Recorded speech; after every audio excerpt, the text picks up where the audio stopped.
मैं एक उदाहरण आपको देता हूं, मेरे साथ में निकालेंगे आप। राजा की पुस्तक निकालेंगे, फर्स्ट किंग, पहला राजा अध्याय 13 पद 17। पहला राजा अध्याय 13 पद 17।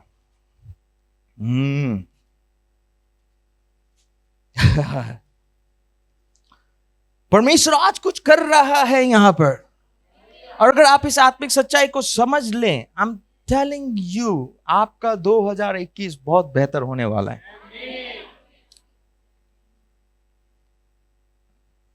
13 का 17 पढ़ें। क्योंकि यहोवा के वचन के द्वारा मुझे यह आज्ञा मिली है कि वहां न तो रोटी खाना, हाँ न पानी पीना, हाँ और जिस मार्ग से तू जाएगा हाँ उससे न लौटना। हाँ। तो परमेश्वर का वचन कहता है कि जो शत्रु था परमेश्वर के लोगों का, उसके यहां पर जाकर इस भविष्यवक्ता को प्रचार करना था। और ये गया भविष्यवक्ता, और वहां पर उसने अद्भुत अद्भुत चिन्ह और चमत्कार के काम किए हैं। लेकिन उसको कहा गया था वहां पर मत खाना और नहीं पीना।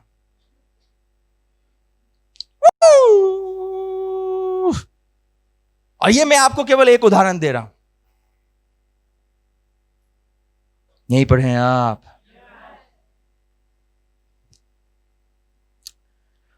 मैं प्रार्थना करता हूं आपके लिए कि आपके सारे शत्रु इस साल खत्म होने से पहले जल के राख हो जाए।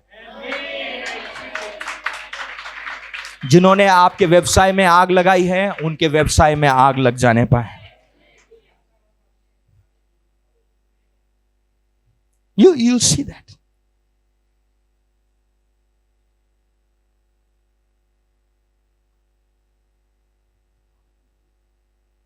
बोले मेरे शत्रु के घर में आग है।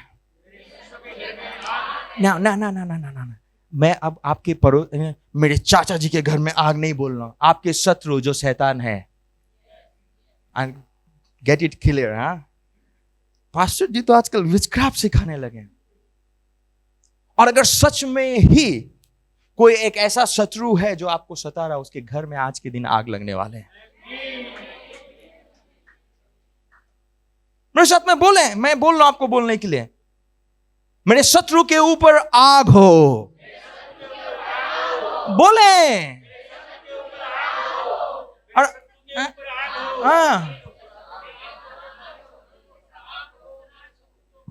आमीन। And it is powerful, I am telling you. आज के शाम होते तक आपके शत्रु के सिर पर आग होंगे, आज शाम होने तक।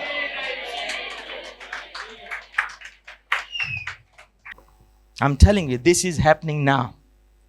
जैसे जैसे आत्मिक परत खुल रही है, आप भी आजाद हो रहे हैं। सो परमेश्वर का वचन बोलता है कि तू वहां पे, ये शत्रु थे परमेश्वर के लोगों का और परमेश्वर का, तो ये व्यक्ति गया और वहां पे भविष्यवाणी करने लगा, और उसने चिन्ह चमत्कार के काम किए वहां पर। लेकिन उसको कहा गया था मत खाना। तो ये कहानी बता रहा है, सुने क्या हुआ आगे। ओके ओके ओके, अच्छा तो आप देखो, इसने जाकर, ये भविष्यवक्ता ने जाकर उस देश के राजा के लिए भविष्यवाणी की। तो अब कौन शत्रु हो गया? ये भविष्यवक्ता शत्रु हो गया उस जगह का, उस देश का। और बोला उसको, क्योंकि बोल कर आया था और परमेश्वर ने बोला था मत खाना। क्यों? क्योंकि अब परमेश्वर जो है इस भविष्यवक्ता के द्वारा अपने आप को प्रकट कर रहा है। परमेश्वर का शत्रु मतलब इस भविष्यवक्ता का शत्रु, और इस भविष्यवक्ता का शत्रु मतलब परमेश्वर का शत्रु। क्यों? क्योंकि परमेश्वर मनुष्य में से होकर अपने आप को प्रकट कर रहा है। Listen this carefully now.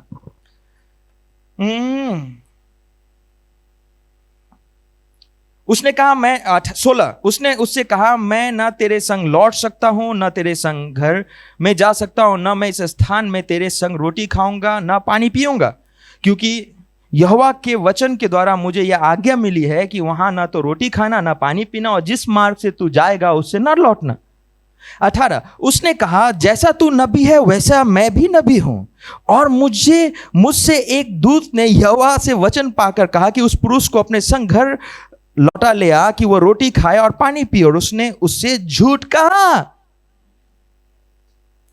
तो ये आदमी आया और कहा, जैसे आप भविष्यवक्ता वैसे मैं भी भविष्यवक्ता हूं। आपको परमेश्वर ने बोला कि इनके यहाँ जाकर रोटी मत खाना, पानी मत पीना, लेकिन परमेश्वर ने अपने दूत को अभी भेजकर मुझे बोला है कि इसको बुला के लेकर आओ और खाना खिलाओ, इसीलिए मैं आपके सामने उपस्थित हो गया ना। तब वो उसके संग लौट गया और उसके घर में रोटी खाई और पानी पिया।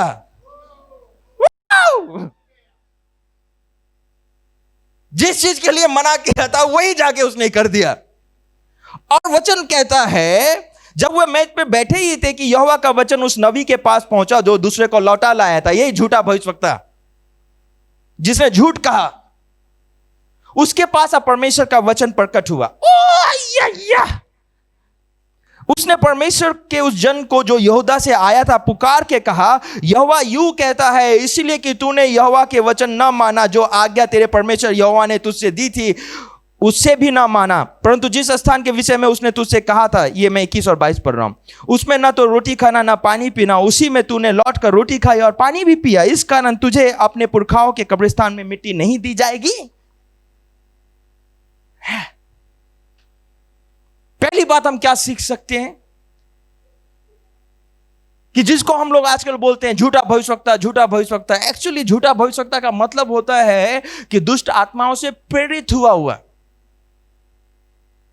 लेकिन क्या एक भविष्यवक्ता झूठ बोल सकता है? बिल्कुल बोल सकता है। लेकिन एक भविष्यवक्ता झूठ बोल रहा है, इसका मतलब यह नहीं है कि झूठा भविष्यवक्ता।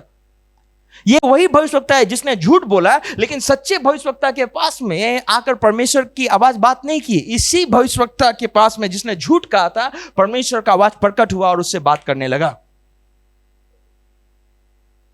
तो आप जब किसी को झूठा भविष्यवक्ता बोले तो केयरफुल रहें, किसको आप झूठा भविष्यवक्ता बोल रहे हैं।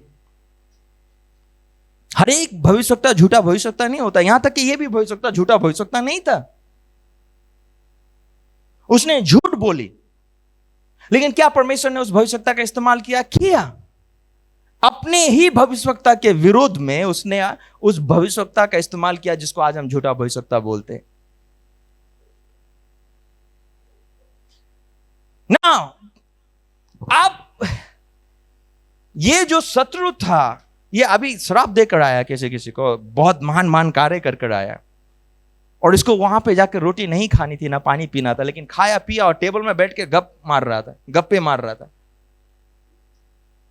और सडनली परमेश्वर का आत्मा इस झूठे भविष्यवक्ता के पास में आया।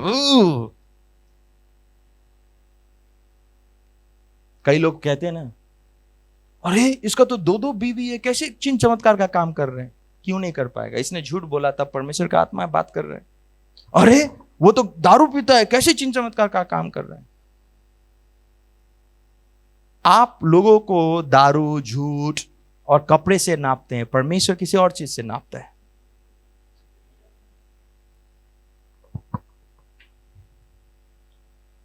उसका सजा क्या हुआ? वो भविष्यवक्ता जिसने रोटी खाई थी, जिसको मना किया गया था, वो कभी वापस भविष्यवक्ता बन ही नहीं पाए ना। आगे पढ़ना।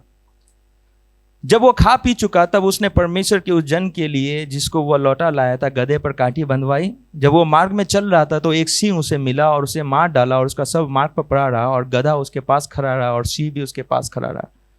जो लोग उधर से चले जा रहे थे उन्होंने ये देखकर मार्ग पर एक सब पड़ा हुआ और उसके पास सिंह खड़ा है और उस नगर में जाकर वह बूढ़ा नबी रहता था, यह समाचार सुनाया।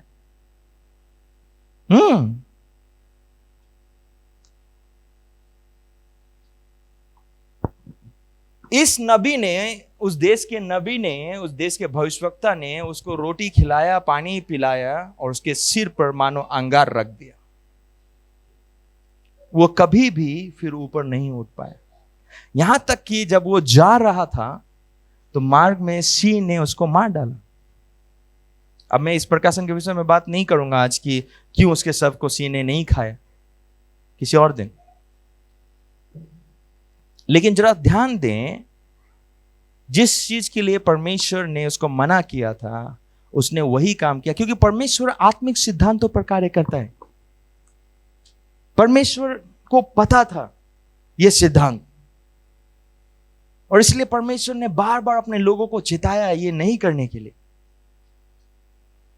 लेकिन क्या है ना, हम इसको एक बहुत ही हल्के रूप में लेते हैं कि अपने जब तेरा शत्रु भूखा हो तो उसे रोटी खिला और पानी पिला, इसे ऐसा करके तो उसके सर पर अंगार रखेगा। इसको हम लोग बहुत हल्के में लेते हैं और हम समझते हैं प्यार जो है कमजोर है। नहीं, मैंने क्या कहा, प्यार एक युद्ध है।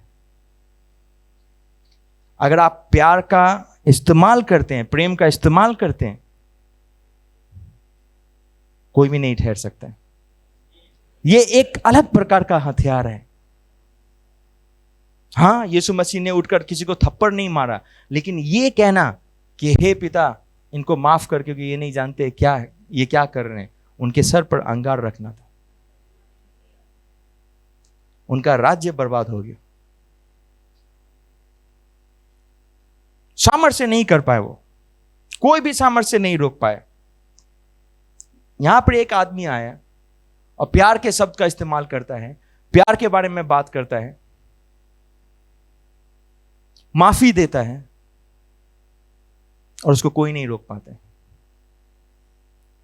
हमेशा याद रखना, प्यार एक सामर्थ्यशाली हथियार है। यह आपके जीवन को हमेशा हमेशा के लिए बदल कर रख देगी।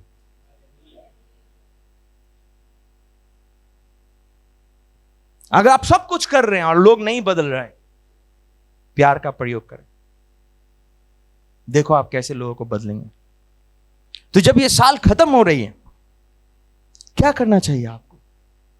जब ये साल खत्म होने पर है, अपने शत्रु को माफ करना चाहिए। और याद रखें, माफ करने का मतलब ये नहीं हो रहा है कि आप उनकी गलतियों पे पर्दा डाल रहे हैं। उनकी गलती का सजा उनको देगा। क्यों? क्योंकि परमेश्वर को क्रोध करने का मौका देना है, आपको नहीं करना है।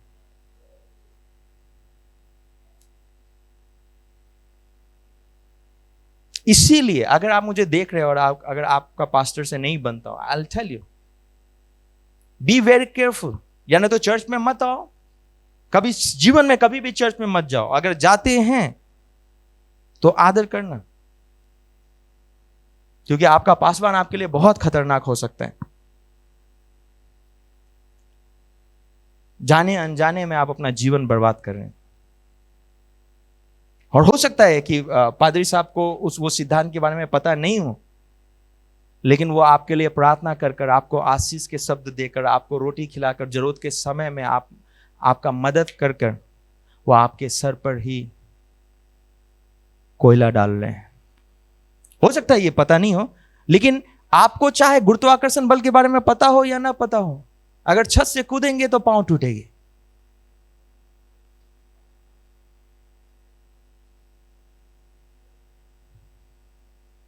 आप देखते हैं, बोलते हैं पादरी साहब कितना नर्म है, इसको उस दिन मैंने गाली दिया था तब भी इसने रोटी खिलाया है।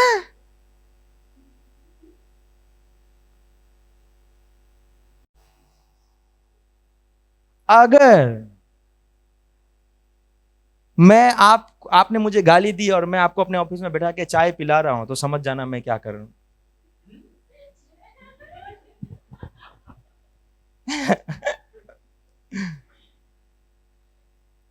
मुझे तो ये सिद्धांत पता है। I work in this principle. और इसीलिए बहुत सारे चर्च में जाने वाले विश्वासी लोग सोचते हैं हम भर क्यों नहीं रहे, हम भर क्यों नहीं रहे। आप हर एक सप्ताह चर्च में आने के बाद अपने पास्टर को गाली देते हैं, और आपका पास्टर आपके लिए कभी फूल लेकर जाता है, कभी मिठाई लेकर जाते हैं, कभी सेब लेकर जाता है आपके घर पे। आपको लगता है आप बढ़ेंगे, आपके सर पर अंगार डाला जा रहा है।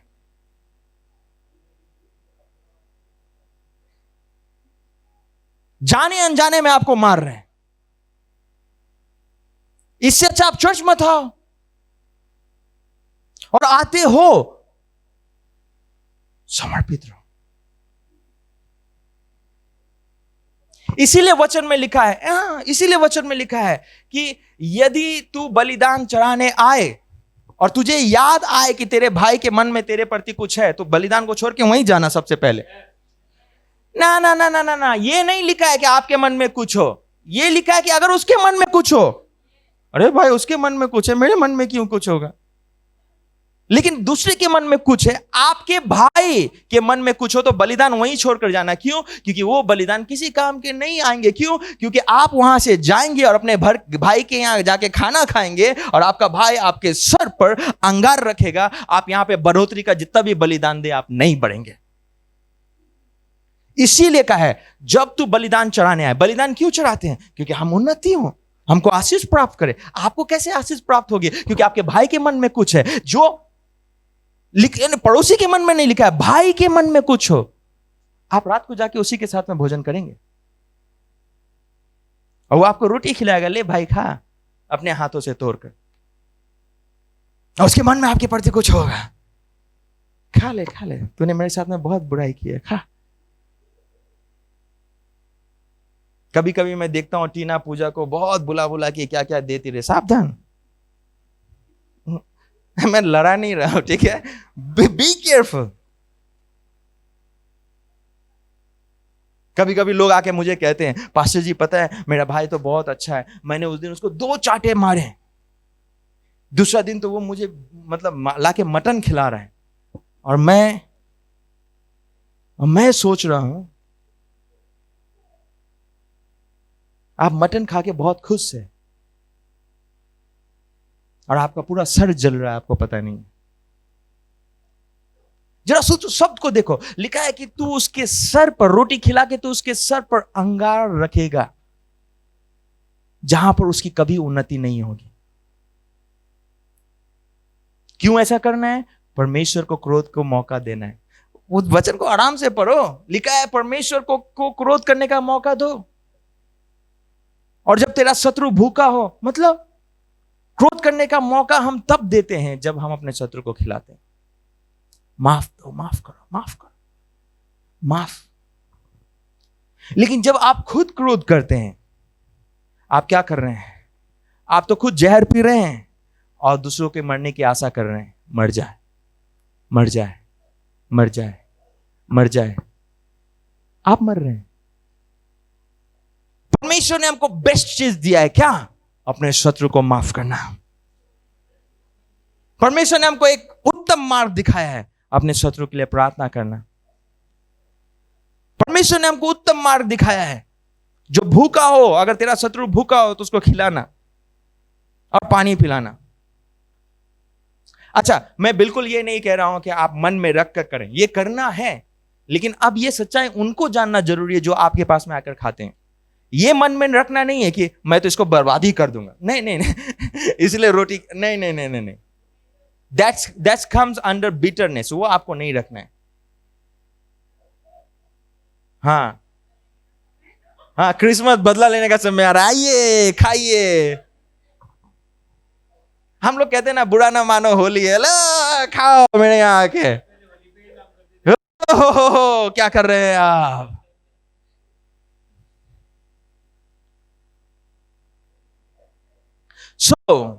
ध्यान दे इधर।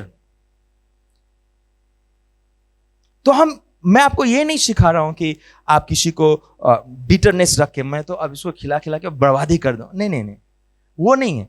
लेकिन क्या कह रहा है, आपका दिल साफ होना चाहिए। जब आप अपने शत्रु को खिला रहे हैं तो आप अपने शत्रु को असल में माफ नहीं कर रहे हैं।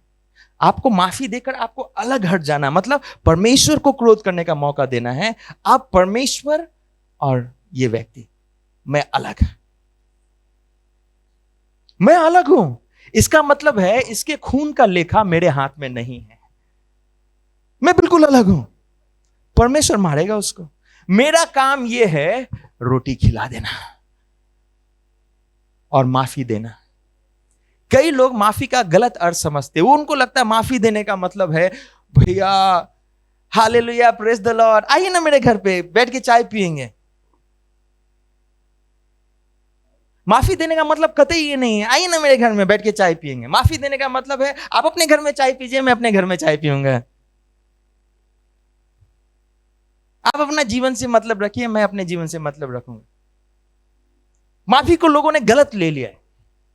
प्रभु यीशु मसीह ने कहीं नहीं कहा है कि अपने शत्रु को माफी दो और उसके साथ में बैठकर खाना खाओ, बल्कि परमेश्वर का वचन यह कहता है कि उसको माफ दे दो, अपने शत्रु को माफ करो। अगर तुम्हारे शत्रु भूखे तो खाना खिलाओ भाई, उसको खिलाओ। उसका कारण लिखा हुआ है, क्यों खिलाना है।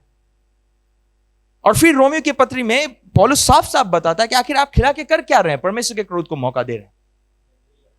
अच्छा, परमेश्वर क्यों नहीं चाहता है कि आप बदला ले? क्यों? परमेश्वर चाहता है कि आप शुद्ध रहे, क्योंकि जब परमेश्वर बदला लेगा, परमेश्वर न्यायकर्ता के रूप में बदला लेगा। जब हम बदला लेने जाते हैं तो हम हत्यारा बन जाते हैं, समझ रहे हैं?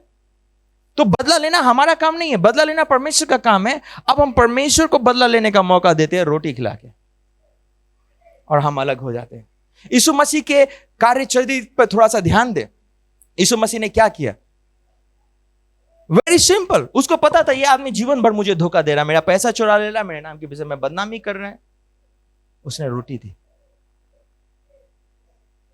वचन में लिखा हुआ है, उसने दाखरस में रोटी डुबाई और ऐसे करके दी, और उसने ऐसे ली और ऐसे खाई। वचन में लिखा है शैतान उसके ऊपर,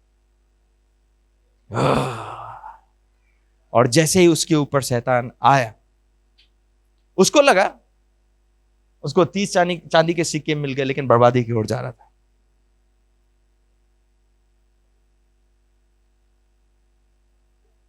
अगर उस दिन वो यीशु मसीह के हाथ से दिया हुआ रोटी नहीं खाता, बोलता नहीं नहीं नहीं मैं नहीं खाने वाला भाई, तो शायद बच जाता। क्या आपने सोचा क्यों उसने रोटी ली, तोड़ी और दी उसको? आपको क्यों लगता है वचन में यह भी लिखा हुआ, रोटी तोड़ी और दी उसको? नहीं लिखा हुआ होना चाहिए, लेकिन लिखा हुआ है ताकि हम सीखें कि आत्मिक जगत में कुछ हो रहा है। और क्यों वचन में लिखा हुआ कि रोटी खाने के बाद ही उसके अंदर शैतान प्रवेश किया?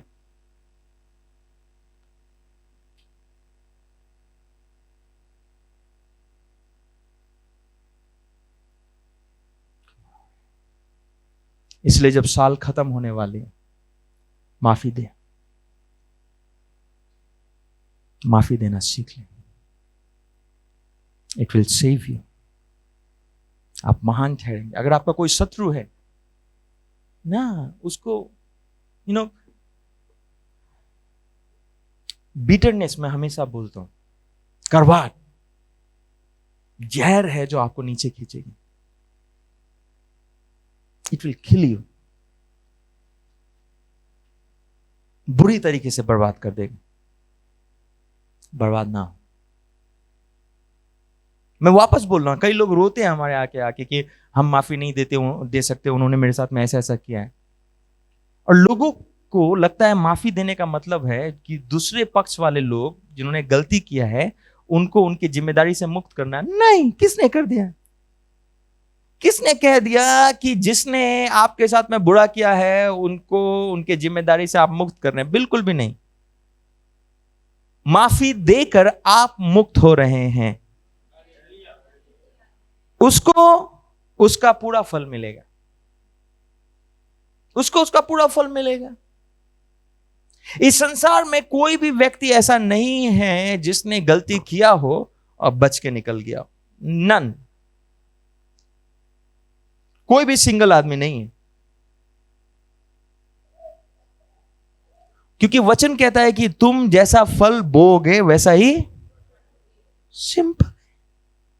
आप बोएंगे, आपको काटना ही है। No matter what happen, you will reap that.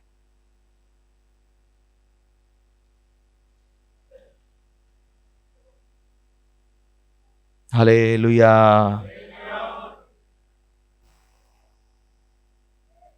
अपने शत्रु से नहीं, उनकी बढ़ोतरी से ना चिढ़े, बल्कि अपने शत्रु को खिलाएं, प्यार करें।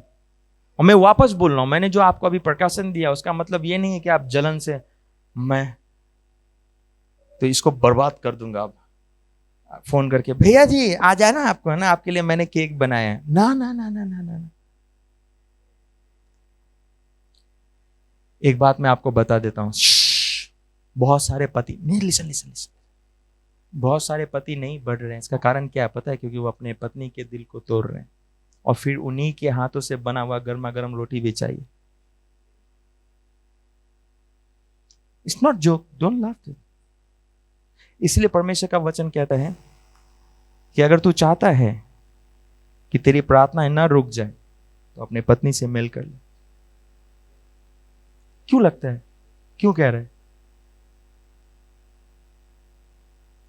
क्यों कह रहा है, क्यों अपने पत्नी से मेल करने के लिए? पति के विषय में तो नहीं लिखा है। अगर नहीं चाहता कि तेरी प्रार्थना रुक जाए, पति लोगों को कहा गया पत्नी से जाके मेल कर। इससे अच्छा है कि आप अलग हो जाएं। दिन भर उसी के हाथ से रोटी खाएंगे आप, उसी को गाली देंगे आप क्या कर रहे हैं? आपका पत्नी तो अच्छे से रोटी बनाकर आपको खिला रही है जाने अनजाने में, और पत्नी भी सोच रही है मेरा पति क्यों नहीं बढ़ता है।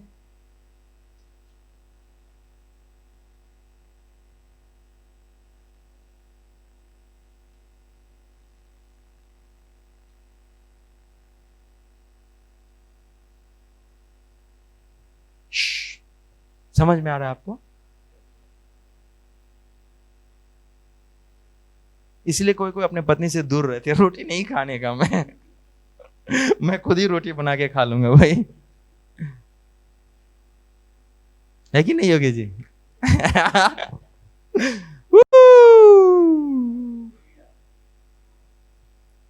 अगर आप नहीं बढ़ रहे हैं, इसलिए क्यों आपको लगता है पार्टनरशिप के जो बिजनेस होते हैं अक्सर फ्लॉप हो जाते हैं? कारण क्या है? क्या आपने कभी ध्यान दिया है? अक्सर क्योंकि उसमें यही होता है, वो एक दूसरे को पसंद नहीं करते और फिर एक ही टेबल में बैठकर खाते हैं, जिसके कारण एक बड़ा हो जाता है, मुझे नाम बोलने की जरूरत नहीं है, लेकिन एक बड़ा हो जाता है और दूसरा छोटा हो रहा है। क्यों? क्योंकि वो एक ही टेबल में बैठकर खाते हैं, एक ही घर में खाते हैं। इसलिए एक भाई मुफ्त में सिम बांट रहा है और दूसरा भाई अपने गहना बेचने पड़े। इसलिए एक भाई स्कीम के ऊपर स्कीम निकालता है और दूसरा भाई सोच रहा है कौन सा बिजनेस करें। एक भाई जो है मुफ्त का डेटा दे रहा है और दूसरा भाई सोच रहा है हम कौन सा बिजनेस करें। एक भाई के लिए जो हमारे चाचा जी घोषणा करते हैं कि अब से हमको खिलौने का व्यापार करना चाहिए, और सबसे पहले वही आके आके खिलौने का व्यापार करता है, दूसरा भाई सोच रहा है कि हम क्या करें, क्योंकि ये दोनों भाई एक ही टेबल में बैठकर खाते हैं। खाओ, खिलाओ, खाओ और खाओ। आपने मेरे साथ में गलती किया है, ले एक रोटी और खाइए। कुछ पैसे भी चाहिए आपको? क्यों लगता है कि जो लोग अपने हमारे कलीसिया में आके, जो लोग, मैं तो यहां पे नहीं करता क्योंकि मुझे ये सिद्धांत पता है, लोग पादरी साहब के पास में जाके पैसे मांगते हैं, 2000 चाहिए, 5000 चाहिए, 6000 चाहिए, मतलब मुसीबत में। ऐसा नहीं कि धर्म बदलने के लिए, लेकिन मुसीबत में पैसे चाहिए और जाके वो पादरी साहब से पैसे लेते हैं। क्यों लगता है? क्योंकि ये व्यक्ति लोग कभी बढ़ते नहीं है। क्यों? यही सिद्धांत है। एक तो वो आप उनको गाली देते हैं भैया पैसे नहीं देने से, फोन उठाने से आप उसको गाली देते हैं, और फिर उसी से आकर आप पैसे ले जाते हैं और खाते हैं। चर्च में जो केक आपको मिलता होगा, या कभी समोसे मिलते होंगे, कभी मिठाइयां मिलती होंगी, आप पास्टर को ढेर सारा गाली देते हैं कि 200 रुपया मांगता है ये पास्टर, 1000 रुपया मांगता है ये पास्टर, और फिर उसी पास्टर के पास में आकर आप यहां पर खाना खाते हैं। आप 31st नाइट में आकर यहाँ पे कॉफी पीते, कभी तो कभी पिया होगा हमारे यहाँ का कॉफी, कभी तो खाना खाए होगे, चिकन खाया होगा। यहां तक ऐसे भी लोग हैं जो यहाँ के चिकन को खाकर बोलते हैं कि अच्छा नहीं बना। आप पता है अपने मुंह से क्या बोल रहे हैं? आप अपने लिए श्राप लेकर आए।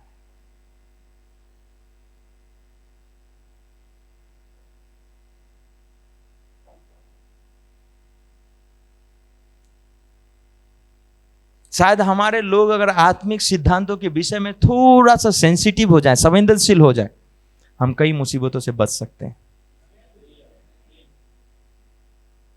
हमारे लोग अगर संवेदनशील हो जाए इन इन इन इन इन बातों के प्रति, हम कई प्रकार के तकलीफों से बच सकते हैं। इसलिए साल के अंत होने से पहले मैं आपको उत्साहित करूंगा, माफी दें, माफ कर दे, हटा दे, रफा दफा कर दे चीजों को, आगे बढ़ जाए और देखिए परमेश्वर आपको किस प्रकार आगे बढ़ाएगा। अपने शत्रु की तरफ ध्यान ना दें, बिल्कुल नहीं, उसको छोड़ दे। अगर वो मन बदल ले तो बहुत अच्छा है, वो भी विकास करेंगे आपके साथ में। नहीं मन बदले तो एक बात तो निश्चित है, उनका है तबाही। तबाही निश्चित है। कभी सपने में भी ना सोचे कि आपके शत्रु जिन्होंने आपके साथ में गलती किया है, गलत किया है, वो बढ़ेंगे। इम्पॉसिबल, इम्पॉसिबल, मैं बता रहा हूं, इम्पॉसिबल। मैंने आज तक नहीं देखा। इम्पॉसिबल, असंभव। लेकिन आप उनको उनके बढ़ोतरी का कारण बन सकते हैं केवल एक चीज कर अपने मन में करवाट रखकर। जिस समय आप अपने मन में करवाट रखेंगे तो वो परमेश्वर के न्याय से आपके जो शत्रु हैं वो अलग हो जाएंगे। क्यों? क्योंकि आप बदला लेने पर है ना, तो परमेश्वर क्या करेगा। लेकिन जिस समय आप परमेश्वर के क्रोध को, याद रखना नए नियम में लिखा है, जिस समय परमेश्वर के क्रोध को आप मौका देते हैं अपने शत्रु को माफ करने के द्वारा,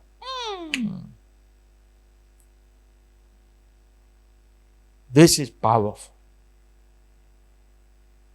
अपने शत्रु को माफ करना सीखें। प्यार कमजोरी नहीं है, लेकिन सामर्थ्यशाली हथियार है। डोंट इवन थिंक कि ये बहुत कमजोर लोगों का हथियार है। प्यार बहुत सामर्थ्यशाली है, लेकिन ये अलग तरीके से बर्बाद करती है। ये एक ऐसा हथियार है कि जब लोगों पे पड़े तो दो चीज होते हैं, नहीं तो वो आदमी हमेशा के लिए सुधर जाता है, और या नहीं तो हमेशा के लिए बर्बाद हो जाता है। बाइबल में हमेशा दो चीज हुए, या नहीं तो कीड़े पड़कर मरे हैं, और या नहीं तो लोग पौलुस बन गए हैं। यही होगा आपके जीवन में, या नहीं तो आपके शत्रु परमेश्वर के सेवक बन जाएंगे, और या नहीं तो हमेशा हमेशा के लिए उनका वजूद मिट जाएगा। That's what going to happen. That's what going to happen.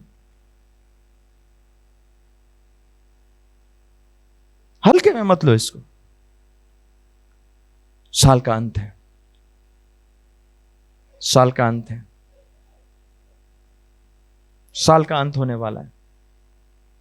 मुझे नहीं पता आज का संदेश आप कैसे ले रहे हैं, but this is the time to forgive them. उनको माफ करने का समय। हो सकता है आपके पड़ोसी ने, आपके चाचा मामा, जो भी परिवार के सदस्य जिन्होंने आपके साथ में बुरा किया, माफी दे। और मैं नहीं कह रहा हूं कि माफ देने के बाद उनके साथ में बैठ कर खाना का, नहीं नहीं, माफ करके छोड़ दे उनको। और कभी वो आपके यहाँ आते हैं तो ये नहीं मैं तो आज इसको खाना खिलाऊंगी, नहीं नहीं नहीं, वो फिर आप बदला लेने की भावना से करना, प्यार से फीड देम। दो बातें होंगी, वो व्यक्ति या नहीं तो पौलुस बनेगा, और या नहीं तो हमेशा के लिए बर्बाद हो जाएगा। हालेलुया।